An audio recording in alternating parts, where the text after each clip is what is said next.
what will happen?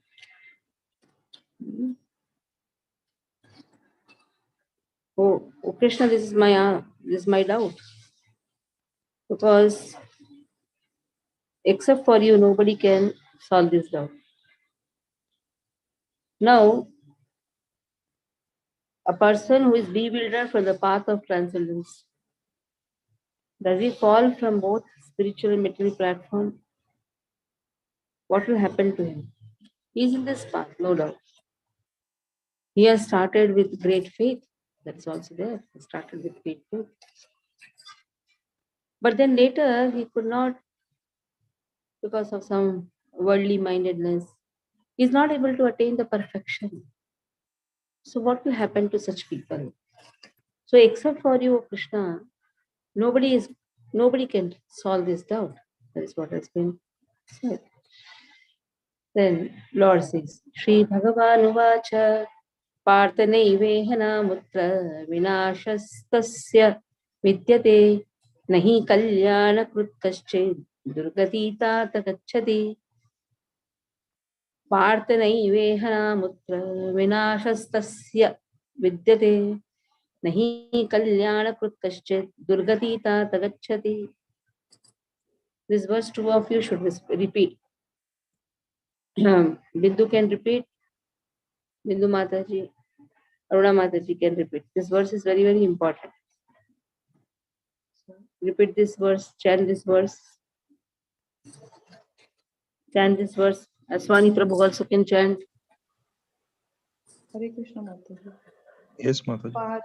Parth Shri Bhagavan Uvacha Partha One Naiveha One by one. Aruna tell. Shri Bhagavan Uvacha Partha Naiveha Namutra Vinashastasya Vidyate Nahi Kalyana Krit Kaschid Gatim Tata Gacchati. Hare Krishna. Okay, now you chant. Aswani Prabhu, you chant. Shri Bhagavano Vacha Partha Naveha Namudra Vinasastasya Vidyate Nahi Kalyana Krit Kaschit Nahi Kalyana Krit Kaschit Durgatim Tata Gacchati Tata Gacchati. Okay. Chandrapati Prabhu, you chant.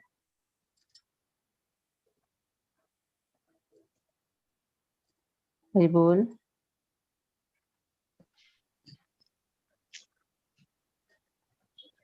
Shri Bhagavan Uvacha Parthanaiva Namutra Vinashastasya Vidyate Nahi Kalyana Krit Kaschid Durgatim Tata Gacchati. Okay. Anyone else want to chant?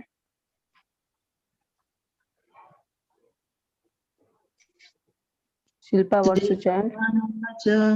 Parthanaivenamutra Vinashastasya Vidyate Nahi Kalyana Krit Durgatitat Gacchati. Mayur Prabhuji, you chant.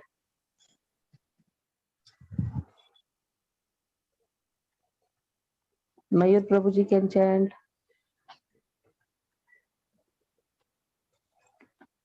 Shri Bhagavan Vacha Partha Neveha Namutra Vinashaya Tasya Vidyate Vinashastasya Vidyate Nahi Kalyana Krit Kaschid Durgatim Tata Gacchati Durgatim Tata Gacchati. Durgatim Tata Gacchati.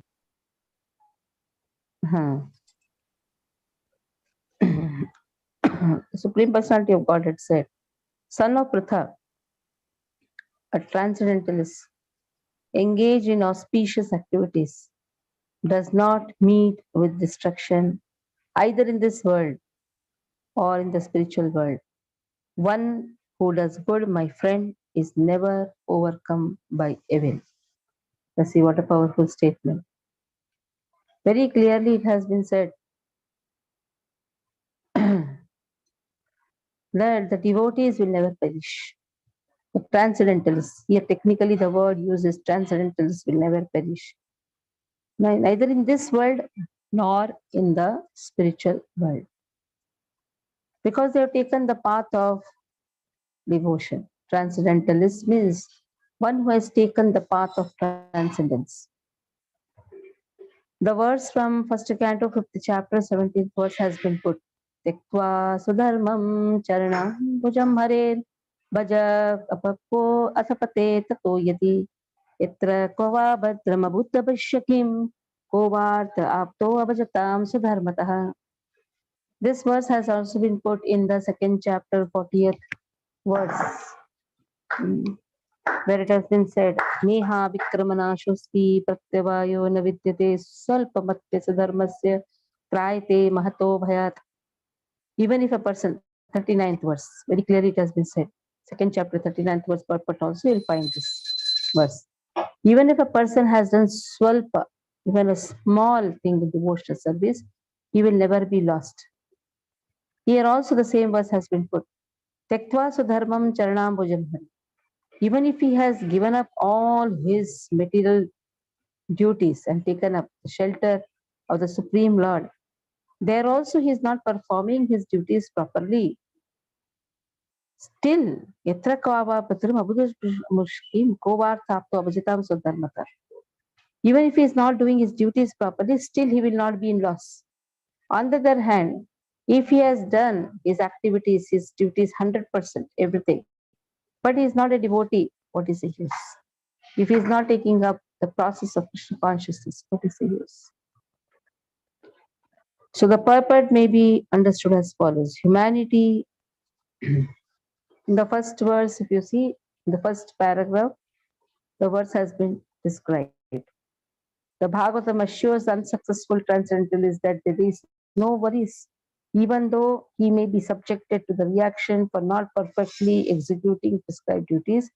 He is still not a loser because auspicious Krishna consciousness is never forgotten. And one so engaged will continue to be so even if he is low born in the next life.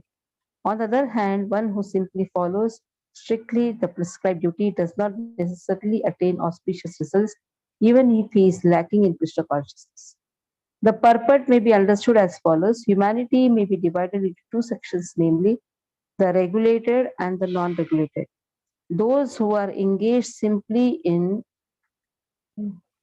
sense gratification without knowledge of their next life or spiritual salvation belong to the non-regulated sections. And those who follow the principles of prescribed duties in the scriptures are classified among the regulated sections. The non-regulated sections, both civilized or non-civilized, educated and uneducated, strong and weak, are full of animal propensities.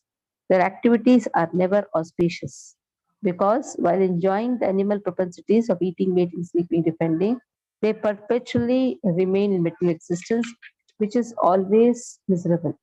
On the other hand, who are regulated by scriptural activities, injunctions, and who thus rise gradually to Krishna consciousness, certainly progress in devotional life.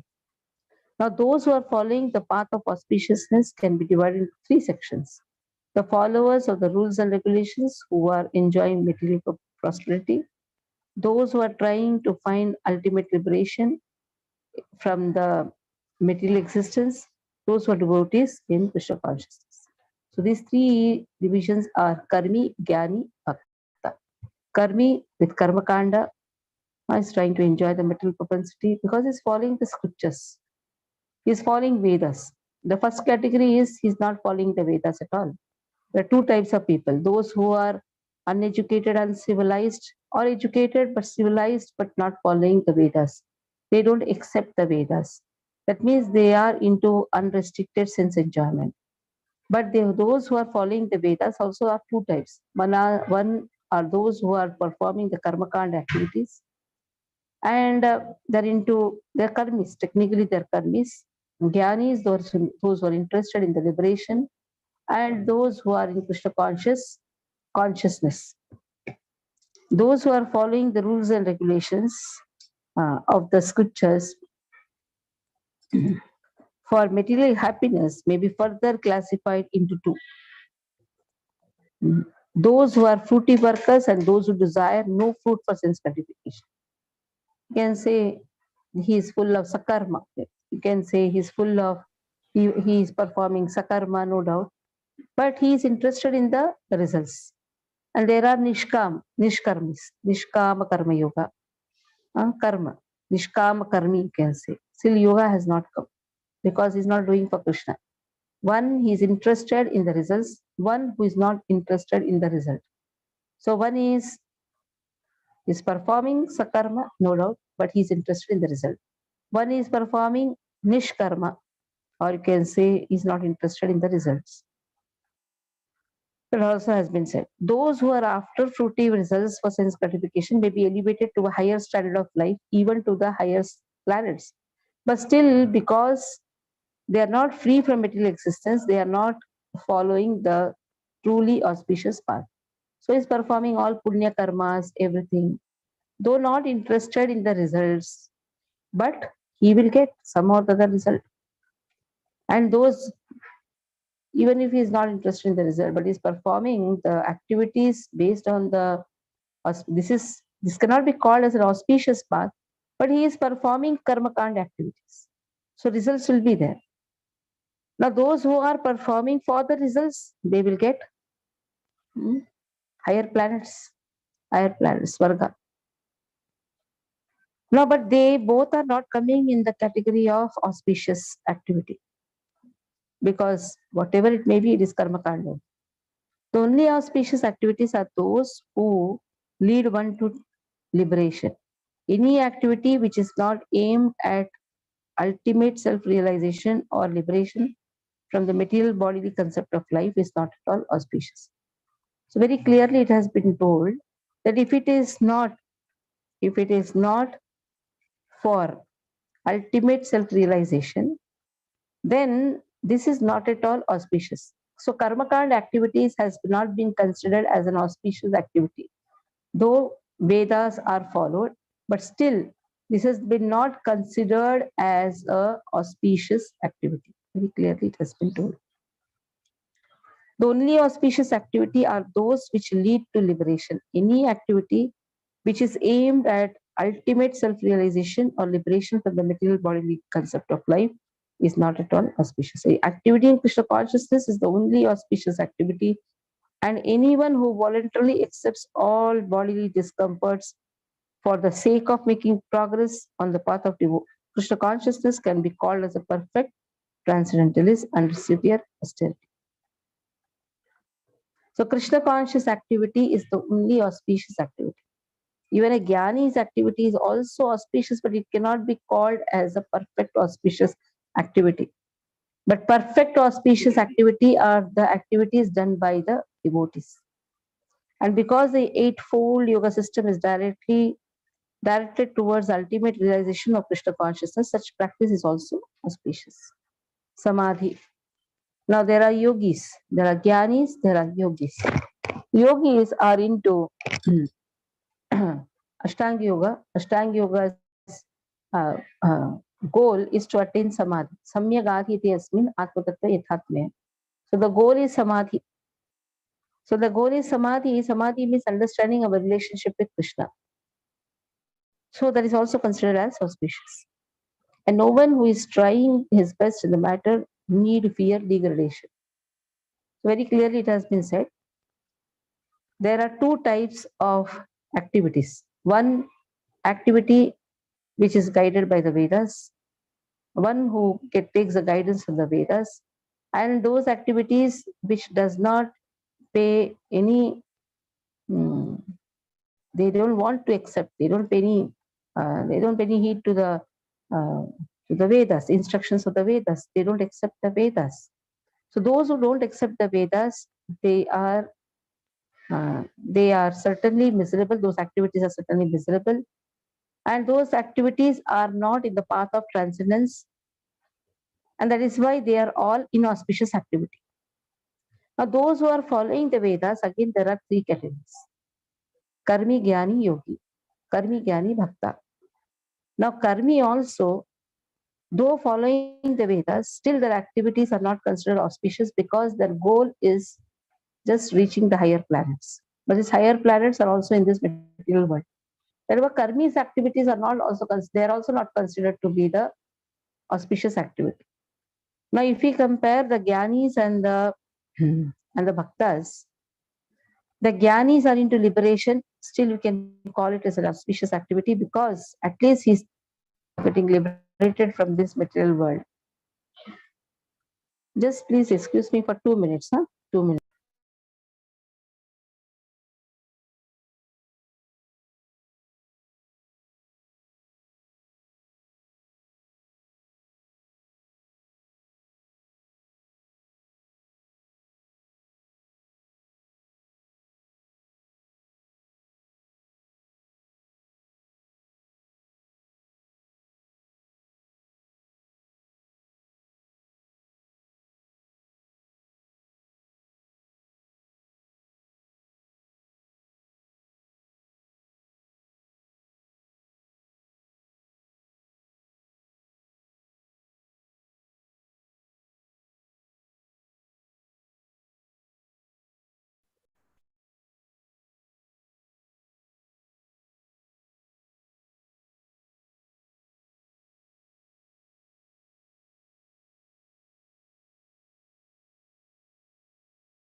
Hare Krishna.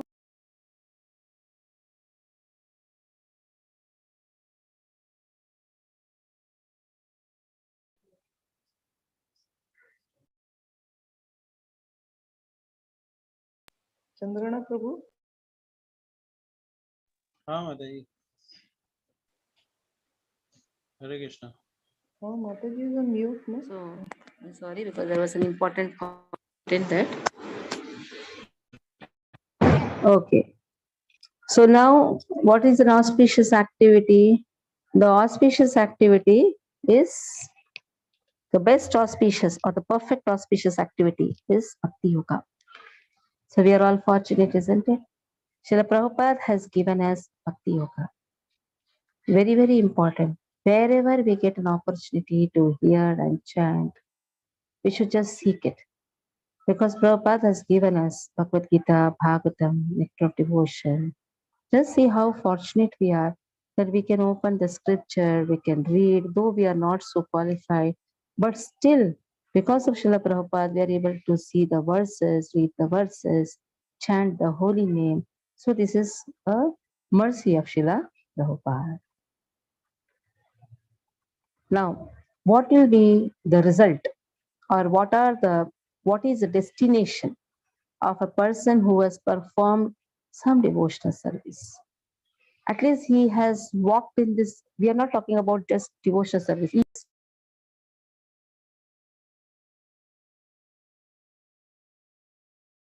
has walked in the path of transcendence.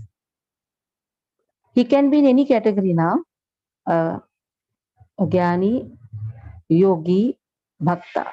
Now we are not talking about Karmi at all, because Karmi's activities are also inauspicious. Now we are talking about a Jnani, a Yogi, a Bhakta.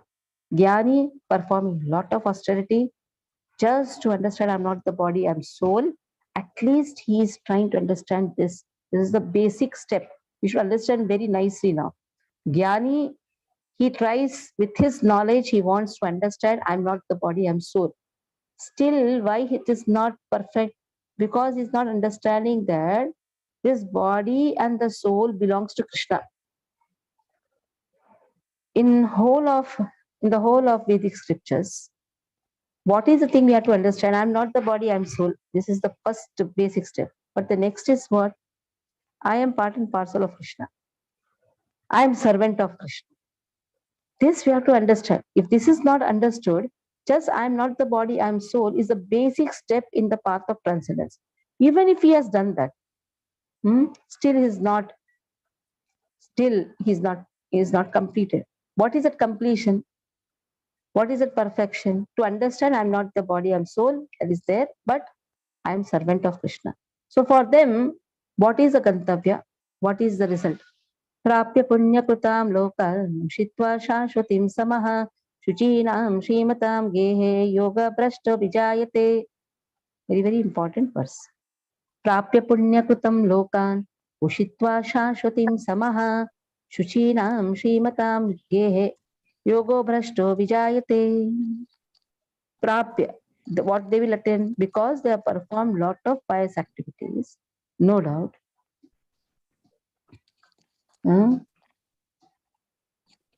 But he is unsuccessful. He has performed lot of pious activities, his walk in the path of transcendence, everything is wonderful. But still, there is something missing. What is that something missing? He has not yet understood what is the purpose of performing the pious activities. Yesham tvantagatam papam punya jananam punya karmanam. Even the so-called pious activities of this material world is also papa only. Yesham tvantagatam papam. When completely those papa vritti. Papa vritti means enjoyment tendency. Even by punya karma, one has a tendency to enjoy. That is why he seeks enjoyment in the heavenly planets. That is also inauspicious. Now, when he is performing pious activity, what is that pious living entity has been told? He is in the path of transcendence. At least he is trying to come out of the sense gratification. That's also pious activity, no doubt. It is spiritual pious activity. Which pious activity which comes in the category of spiritual activities. Now, such people are born where in the family of righteousness. There has been very clearly said, in the family of righteousness. Shuchinam, Shrimatam, Gehe. Shuchinam. Shuchinam means they will be born in a very wonderful family, where he can get devotional service right from the beginning. Shuchinam, in the righteous family. And then, or he will be born in a very aristocratic family, very rich family. So there he need not have to worry for his bread butter. There he can start, because whatever is done is not going to be wasted.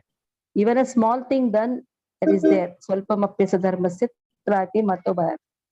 he did not have to strive so hard. The place where he has left, he can start from there. So the unsuccessful yogis are divided into two classes. One is fallen after very little progress. Who is there? Vimlesh, please mute your phone. Mute your phone, Vimlesh. One is fallen after very little progress. One is fallen after long practice of yoga. Now, two types of fallen people. One, they did little, but they fell. That means they have not attained their goal. After long practice also, he is fallen. That means he is still not attained the goal. The yogi who falls after a short period of practice goes to higher planets, where pious living entities are allowed to enter. Now, in higher planets also, after, like beyond Swarga, there are tapalokas, janalokas. So in this way, there are wonderful planets where pious living entities stay, where there is no question of sense enjoyment. Swarga is full of sense enjoyment. We have Bhuva, Swara, Jana, Tapa, Mahara. So like this, there are lokas, where pious living entities are allowed to enter. After long life there, one is sent back again to this planet to take birth in the family of a righteous Brahmana Vaishnava or of aristocratic merchants. So he has walked in the transcendence. He has done it for a short time, just a short time. Still he will get a birth in either in a very rich merchant house or in a Brahmana Vaishnava's house. So that is why the children who are born in the house of Vaishnavas, there are two categories. One who has done a long practice one who has done a small practice. One who has done a long practice is going to come now. Next paragraph is going to come. Here what we are speaking is one who has done a small practice. Still he will be born in a righteous family. When we say righteous family, that can be a Brahmana family. Every Brahmana family need not be a Vaishnava. Understand it very nice. But the culture is there. He need not be a Vaishnava. He need not be a Kattar Bhakta. But at least Brahmin qualification is there. That means all nice gunas are there. The Brahmin has to be nourished so that he can become a Vaishnava. The real purpose of yoga practice is to achieve the highest perfection of Krishna consciousness, as explained in the last verse of this chapter. But those who do not persevere to such an extent and who fail because of material allurements are allowed by the grace of the Lord to make full utilization of their material propensities. And after that, they are given opportunities to live prosperous lives in the righteous or aristocratic families. Those who are born in such families may take advantage of the facilities and try to elevate themselves to full Krishna consciousness. Born in a Brahmin family itself is a wonderful thing. He can take advantage of the birth what he has got. He can take advantage of the richness what he has got. So now further he can take this advantage and progress. So these are which type of categories? One who has done some progress, a little progress you can say, one who has done a little progress but fell down. Fell down means he is not able to reach his destination. Now what about those unsuccessful yogis who have done a long practice of yoga? Atava yoginameva kule bhavati dhimatam etadhi dullabhataram loke janma yadi drusham. Those who have performed a long practice, then where will he be born? He will take his birth. Athava yoginam eva kule bhavati dhimatam. Dhimata means he has a great wisdom, is very intelligent. There are some children, even from the birth, you can understand that they are so intelligent children.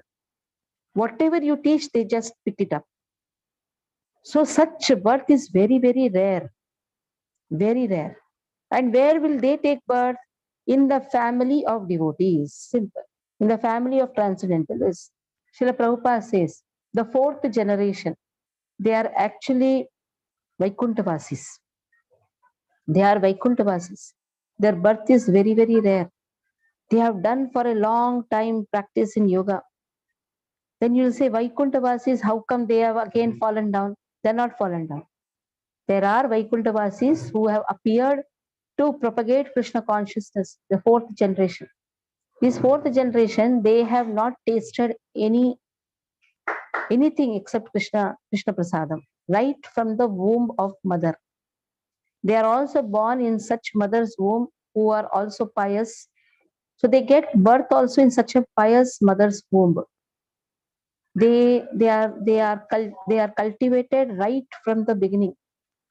So such birth is very rare, Srila Prabhupada says. Birth in a family of yogis or transcendentalists, those with great wisdom, is praised herein because the child born in such a family receives a spiritual impetus right from the beginning of his life. It is especially the case in the Acharya or Goswami's family. So they are born in the Acharya's family, Goswami's family. Such families are very learned and devoted by tradition and training. And thus they become spiritual masters. In India, there are such Acharya families, but they have now degenerated due to insufficient education and training. By the grace of the Lord, there are still families that foster transcendentalists generation after generation. It is certainly very fortunate to take birth in such families. Fortunately, both our spiritual master, Om Vishnupa Shri Srimad Bhakti Siddhanta Saraswati Goswami, and our humble self, Srila Prabhupada, is telling about himself. And he is writing the purport because we are reading, we should understand that our spiritual master, Srila Bhaktivedanta Swami Prabhupada, he has got the opportunity to take birth in such families by the grace of the Lord. And both of us were trained in the devotional service of the Lord right from the beginning of our lives. Later on, we met by the order of the transcendental system. So such birth, where the children get Krishna consciousness nourishment. That is chanting of the holy name, Krishna Prasadam. This is Krishna consciousness nourishment. Right from the womb, we are not talking about even taking birth, right from the womb, like our Nayana Manjari. Right from the womb, she has only heard Krishna's name. So such birth is very, very rare. So such devotees, they are actually the devotees who have come to preach Krishna consciousness. So there is no doubt about it. And we can see the children having a lot of intelligence. And others are completely surprised how these children are chanting the holy name of Krishna very nicely. That means these are the transcendentalists who have done long practice. It's a long practice and there is a mission involved by Krishna for sending them again. It's a long practice. It is said even if a small practice is done, it is not wasted. Yes, he will get the birth in Brahmana's house, a rich man's house. But in the rich man's house also there is a danger. Initially, he may not be doing so much. At Brahmana's place also there is a danger, so much eagerness maybe to perform karmakand activities.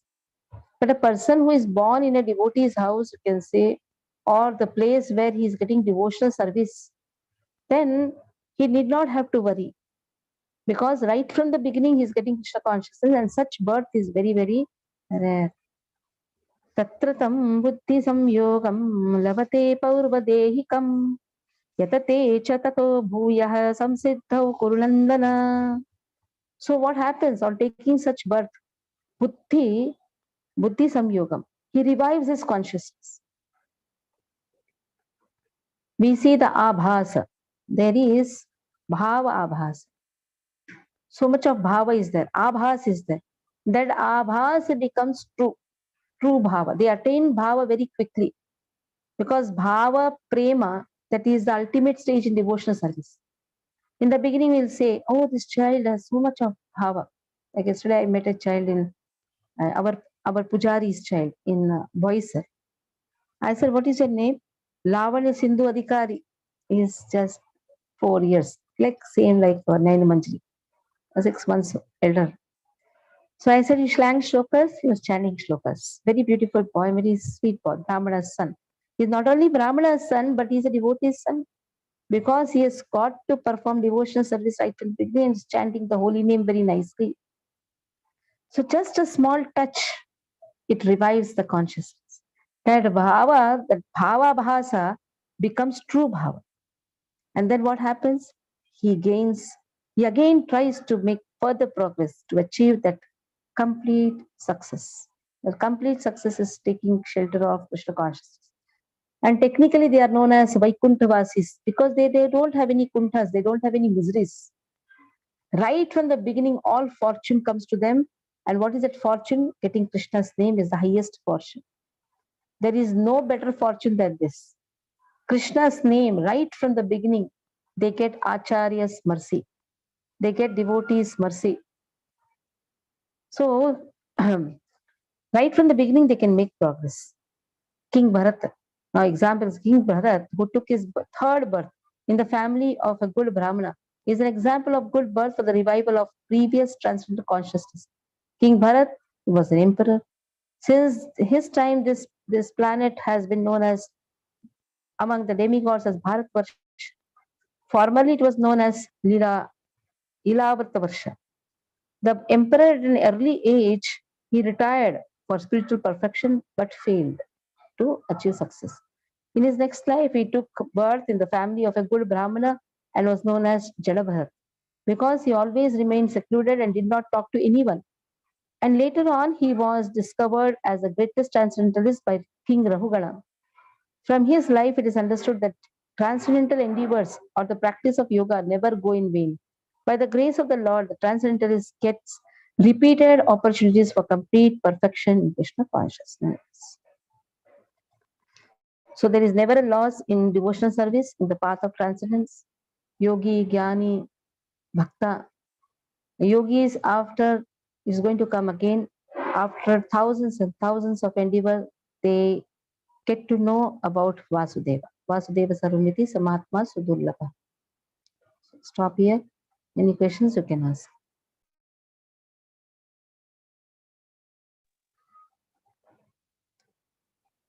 Any questions? No questions. Aruna Mataji put a message that the devotees should attend the Bhagavad Gita classes.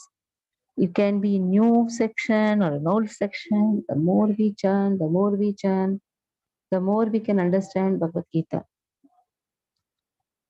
Okay? Hare Krishna.